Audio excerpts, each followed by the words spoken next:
الحمد لله الذي أمرنا باتباع ملة إبراهيم حنيفا وما كان من المشركين. أشهد أن لا إله إلا الله وحده لا شريك له، هو رب البيت العتيق وهو رب العالمين. وأشهد أن محمدا عبده ورسوله هو ختم النبيين والمرسلين.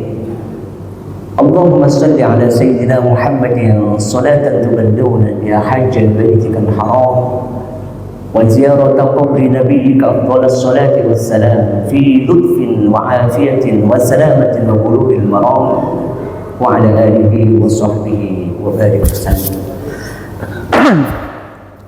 سبحانك لا علم لنا إلا ما علمتنا إنك أنت العليم الحكيم. تب علينا إنك أنت التواب الرحيم. رب اشرح لي صدري ويسر لي أمري واحلل عقدة من لساني يفقهوا قولي. Para jamaah yang dirahmati Allah Subhanahu wa taala.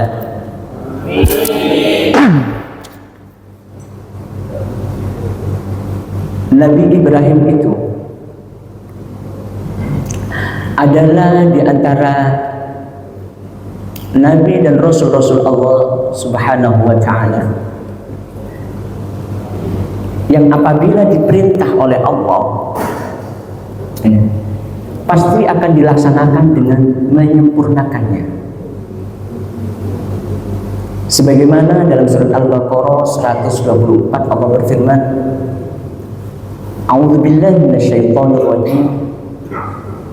Wa idz ibtala Ibrahim rabbuhu bikalimatin fa atammahun.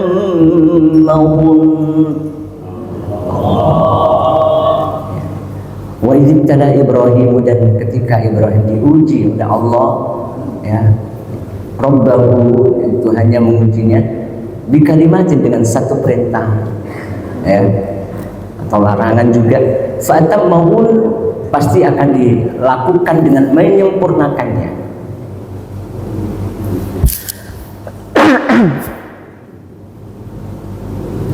Termasuk saat diperintahkan untuk menghijrahkan, ya, istrinya Siti Hajar,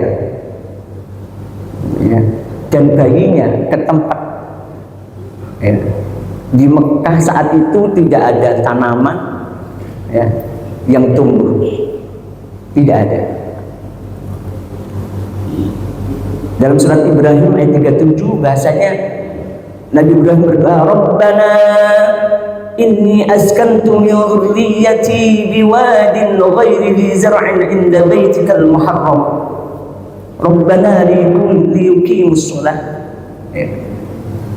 Ya Tuhan kami, sesungguhnya aku menaruh dari keturunanku, meletakkan, menempatkan dari keturunanku biwadin ghairi dhi zar'in, yaitu di lembah yang tidak ada tanaman. Inda baitikal muharram, yaitu di sisi baitikal muharram, di sisi kota Mekah, ya, di sisi daerah Mekah saat itu.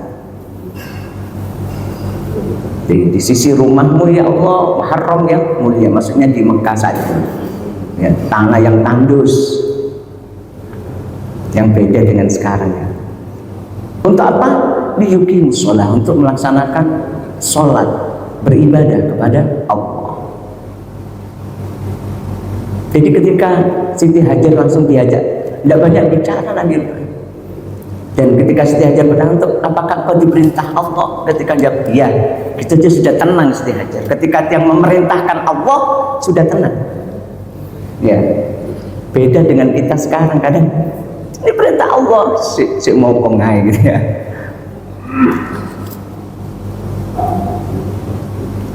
Begitu juga ketika diuji, ya, oleh Allah Subhanahu wa taala untuk menyembelih putranya. Jadi Nabi Ibrahim itu nabi yang sangat roman, ya. Ribuan onta, domba dikorbankan semata-mata karena Allah. Tapi suatu saat diuji oleh Allah untuk menyembelih putranya. Padahal beliau sudah kurang lebih 80 tahun menunggu hadirnya seorang putra yang akan meneruskan risalahnya.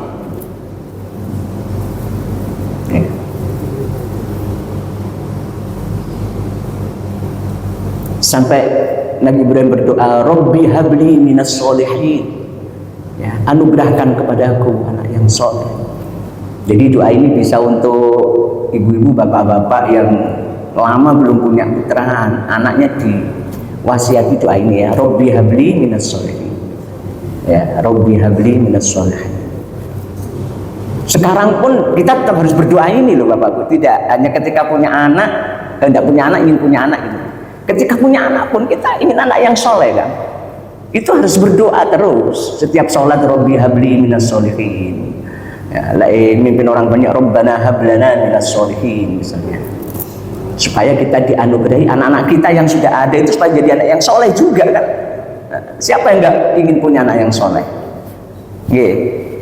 Kita semua ingin punya anak yang soleh. Jadi dibaca, Rabbi habli minas solihin. Itu dibaca Nabi Ibrahim. Artinya doa ini tuntunan dari Al-Quran.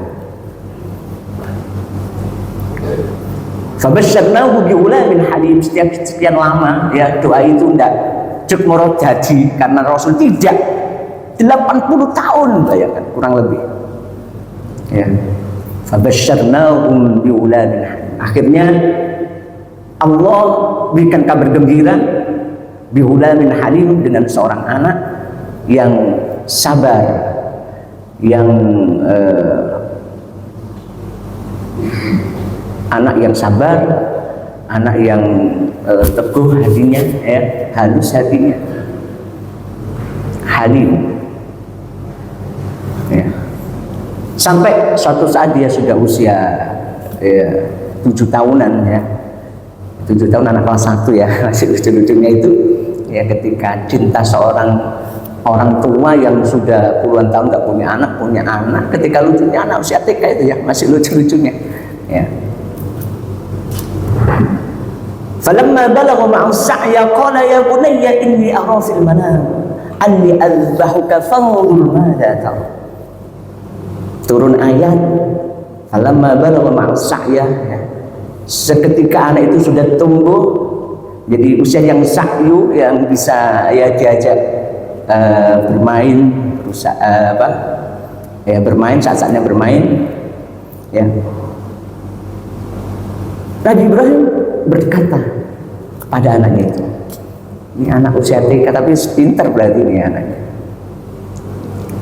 Qala ya bunayya, wahai anakku, inni ara fil manami, aku mimpi dalam tidurku, al-bahuka, diperintahkan Allah untuk menyembelihmu, fanzur madza tara, bagaimana pendapatmu? Nah, diperintahkan untuk, artinya di sini Nabi Ibrahim ini ketika ada perintah sesuatu itu mengajak anaknya untuk diskusi, ngajak ngomong. Ini hikmahnya begitu. Jadi mentang-mentang seorang bapak langsung kamu harus punya karung. Kalau melihat teladan Quran ini, kita harus bermusyawarah sama anak-anak itu, apalagi anak sudah dewasa ya, sudah SD kelas 6 misalnya, kemudian SMP, SMA, diajak ngomong supaya dia paham dengan perintah kita. Nabi Ibrahim ngajak ngomong kepada anak yang, ya, dalam keterangan lain, ya, usia anak yang bisa diajak bekerja, ya, mungkin ya sudah akalnya sudah bisa diajak berkomunikasi. Diajak ngomong gitu. Ya karena Nabi Ibrahim bisa mendidik anaknya untuk mengenal Allah, ya. Maka jawabnya Nabi Ismail itu, ya abatif'al ma tu'maru, ya. Wahai Abah, lakukan apa yang diperintahkan. Satajiduni insyaallah minas sabirin, ya. Insyaallah kau dapati kami termasuk orang yang sabar. Saya termasuk orang yang sabar. Jadi jawabnya seperti itu. Ya kalau itu perintah Allah, laksanakan ya. Semoga aku termasuk dijadikan orang yang sabar.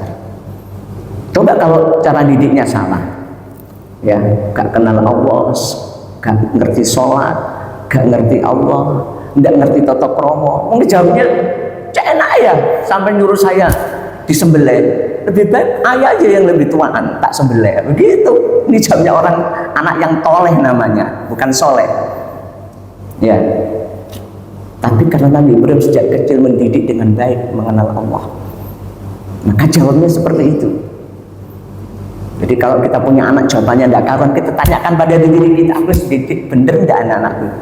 Anakku kita sekolah habis bener enggak ini sekolah ngajarno akhlak misalnya, ngajarno ibadah. Nah, seperti itu ya. Akhirnya apa? Wa fadainahu bi dzibhin 'adzim. Allah gantikan dengan domba yang besar. Ya. Fatarukna 'alaihi fil akhirin. Akhirnya menjadi dijadikan teladan oleh Allah untuk umat-umat yang terakhir, termasuk kita, ya, yang menyembelih Idul Kurban itu, ya, menyembelih kambing, menyembelih sapi, domba, onta kalau di Mekah, ya. Waktu saya haji itu teman saya di sana kurban onta. Jadi ke muntawifnya, Ustadz aku ingin kurban onta. Ya banyak di sana. Kalau di sini jarang. Sampai di sini kurban onta nih di kebun binatang di sini. Ya. Jadi kurban onta. Nah, karena itulah akhirnya Allah perintahkan, ya, supaya Nabi Muhammad SAW bersama umatnya mengikuti teladan Nabi Ibrahim. Ya, di antaranya ibadah haji dan ibadah kurban. Ya. Summa auhayna ilaika an ittabi' millata Ibrahim hanifa wa ma kana minal musyrikin.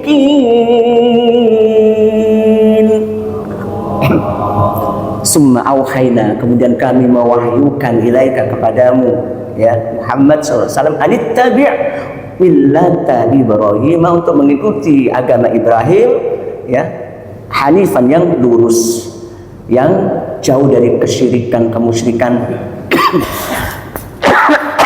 Wa ma kana minal musyrikin, dan dia tidak termasuk orang yang musyrik, menyekutukan Allah. Jadi kita kurban dan haji itu menteladan Nabi Ibrahim, dan memang Allah perintahkan Nabi Muhammad untuk menteladani Nabi Ibrahim dalam hal ini. Karena itu, ya, Allah qad kanat lakum uswatun hasanatun fi Ibrahim. Ya. Sungguh, ya, bagi kamu, ya, adalah uswatun hasanah. Ya, Rasulullah juga teladan kita, ya. Jadi Rasulullah itu fi uswatun hasanah, di dalamnya ada uswatun hasanah yang harus diikuti. Nabi Ibrahim juga berdasarkan ayat ini. Ya, surat yang ke-60 ayat 4 ini. Sungguh terdapat uswatun hasanah pada diri Nabi Ibrahim. Qad kanat lakum uswatun hasanatun fi Ibrahim. Jadi yang pertama tadi misalnya ibadah haji. Allah perintahkan kita, walillahi 'alan nasi hajjul baiti man istata'a ilaihi sabila. Ya.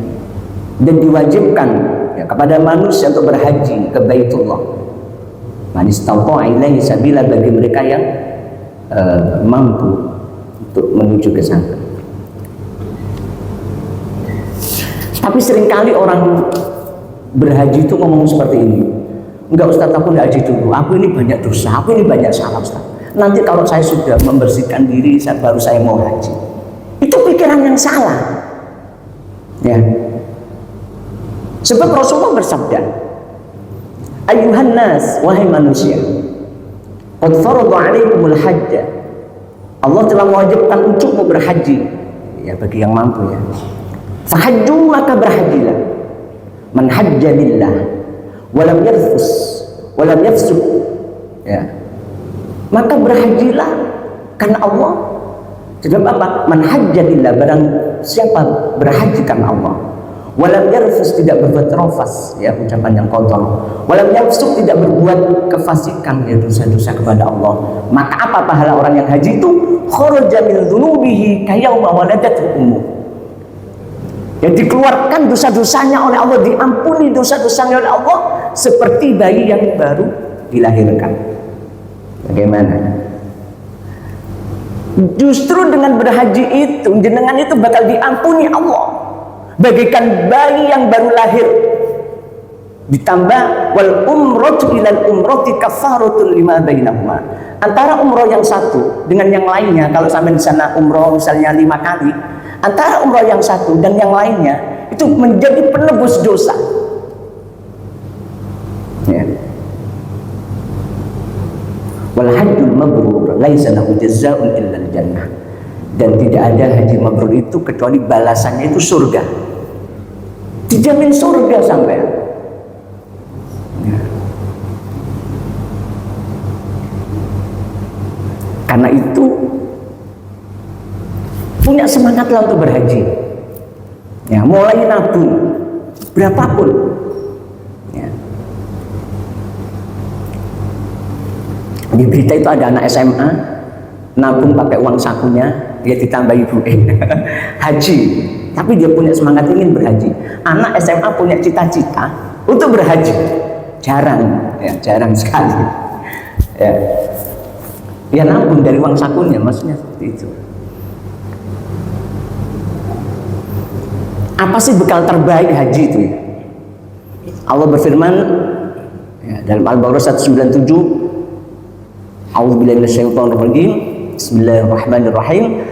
Al-hajju ashhurun ma'lumat faman farada fihinna al-hajja fala rafatha wala fusuqa wala jidala fil hajj wa ma taf'alu min khairin ya'lamuhu Allah wa tazawwadu fa inna khairaz zadi at-taqwa wattaquni ya ulil albab.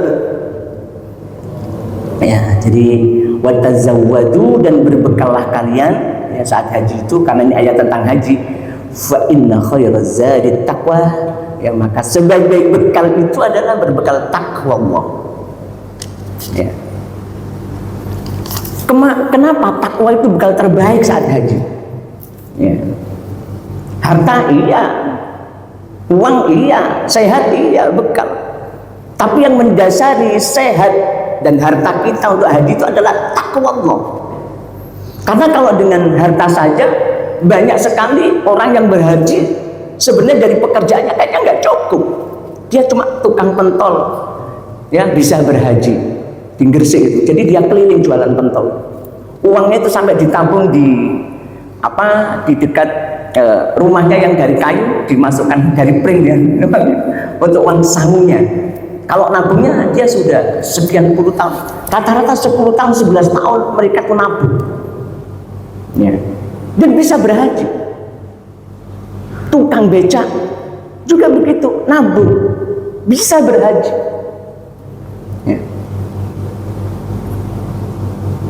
Karena memang takwa itu kata Allah, wa may yattaqillaha yaj'al lahu makhraja. Barang siapa yang bertakwa kepada Allah, Allah berikan jalan keluar dari kesulitan hidupnya. Makanya banyak orang yang yakin dengan menabung itu, ya Allah berikan jalan keluar, lancar dagangannya, walaupun jualan pentol, walaupun tukang becak, walaupun jualan rujak, ya bisa berhaji. Ya. Wa yarzuqhu min haitsu la yahtasib, dan akan berikan rezeki dari jalan yang tidak disangka-sangka.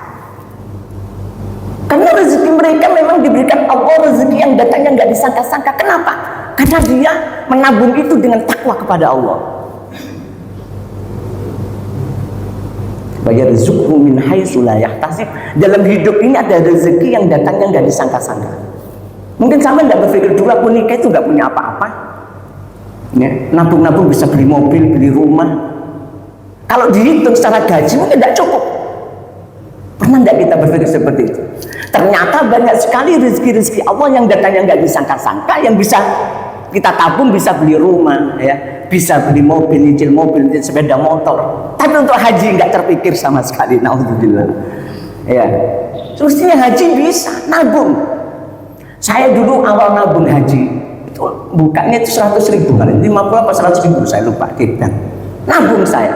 Saya waktu itu setiap saya nikah saya harus nabung untuk haji. Tujuannya apa? Supaya kalau saya haji itu tidak terlalu tua. Karena ibadah haji itu ibadah fisik. Ya, ibadah fisik. Kalau orang yang kuat, alhamdulillah. Ya. Tetapi karena bekal terbaik takwa, banyak orang-orang tua yang rentah, yang sakit, yang pakai kursi roda, ada yang matunya injik-injik, itu bisa haji. Maka bekal terbaik ternyata bukan sehat, bukan uang, takwa. Bahkan ada yang ketika di wukuf di Arafah karena sakit ditaruh di tengah padang Arafah, sakit parah, bisa haji. Berarti bekalnya memang takwa. Ya. Jadi berhaji itu bukan ibadahnya orang kaya raya. Ya, ketika orang dikehendaki Allah untuk berhaji maka dikayakan oleh Allah. Melihat cerita itu tadi, ya, melihat cerita seperti itu, banyak tukang bekerja seperti itu, penghasilannya kayaknya nggak cukup, tapi ternyata bisa haji. Sebaliknya banyak orang juga penghasilannya besar, punya rumah, punya mobil, kaya, tapi sampai mati nggak bisa haji. Ya, orang kaya begini, ya diingatkan oleh Rasulullah, malaka zadan wa rahilatan. Barang siapa memiliki harta dan kesempatan untuk berliu ila baitillah, untuk berhaji ke Baitullah, falam yahujja, kemudian dia tidak berhaji, fala alaihi an tamuta yahudiyyan wala nasraniyyan. Ya, maka tidak ada jaminan bagi dia mati dalam keadaan Yahudi maupun Nasrani. Naudzubillah. Maka tekadkan sekarang, aku belum haji Ustaz, usiaku sudah 70 loh Ustaz, sudah nabung. Aku belum haji Ustaz, saya ini sakit-sakitan, sudah nabung, niatkan karena Allah. Sebab kata Allah dalam surat An-Nisa ayat 100, ya, Allah berfirman, a'udzu minasyaitonir rajim, wa may yukhrij min baitihi muhajiran ila Allah. Barang siapa yang keluar rumah, ya, untuk berhijrah karena Allah wa rasulihi dan rasulnya, summa yudrikuhul mauta, kemudian dia di dalam perjalanannya tertimpa kematian, faqad waqa'a ajrahu, maka Allah tetapkan pahalanya. Ya. Wa kana Allahu ghafurur rahim, sesungguhnya Allah Maha Pengampun lagi Maha Penyayang. Jadi kalau orang keluar dari rumah lihat karena Allah dan Rasulnya, orang menabung, keluar dari rumah nabung di bank untuk niat haji, dalam perjalanannya dia usahanya niatkan untuk ibadah haji, kemudian dalam perjalanan orang ini mati, faqad waqa'a ajrahu, Allah tetapkan pahalanya, maka sampai diberi pahala tetap seperti orang haji. Berdasarkan hadis ini, berdasarkan firman Allah ini, surat An-Nisa ayat 100, coba dilihat. Ya, karena hebatnya ini nama a'malu binniyat, itu pentingnya.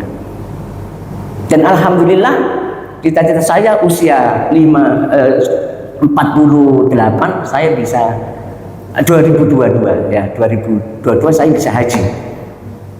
Ya, istri saya 2023 nggak bareng, saya tarik karena nabungnya dulu juga nggak bareng, dia enggak, ya ayah dulu aja. Ya sudah, dipinjami orang tua juga enggak mau.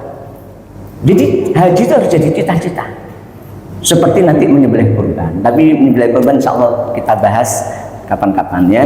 Inilah pesan kita dari Allah Subhanahu wa Ta'ala dan Rasulnya, supaya kita harus bertekad untuk nabung haji dengan niat takwa Allah. Maka barang siapa yang dikehendaki Allah untuk berhaji, pasti akan diberikan kecukupan, akan diberikan rezeki dari jalan yang tidak disangka-sangka. Dan biasanya orang tuanya yang haji itu bisa menular ke anak-anaknya ibadah haji semua. Ya, maka tetap motivasilah, ya, anak-anak kita untuk menjadi hamba-hamba Allah yang rajin nabung kelak ketika sudah nikah, niatkan berdua untuk haji. Jadi ada orang biasanya kalau menikah itu nanti sudah menikah niatkan untuk haji. Jadi nabung bareng supaya berangkatnya bareng, tidak kayak saya tadi. Ya, inilah, mudah-mudahan kalau ada yang benar datangnya dari Allah, kalau yang salah itu karena keterbatasan kami. Wa'afu minkum ihdinas siratal mustaqim. Ya, kita baca sholawat sebentar, ya. Allahumma sholli wa sallim ala sayyidina محمد صاحب البشرى صلاة تبع وأهلنا وأولادنا وجميع مشايخنا ومعلمينا وطالبتنا وطالبتنا من يومنا هذا إلى يوم الآخرة. اللهم انفعنا بما علمتنا ربي علمنا الذي ينفعنا ربي فقهنا وفقه أهلنا وقرباتي لنا في ديننا ربنا آتنا في الدنيا حسنة وفي الآخرة حسنة وقنا عذاب النار. سبحانك اللهم وبحمدك أشهد أن لا إله إلا أنت أستغفرك وأتوب إليك. والسلام عليكم ورحمة الله وبركاته.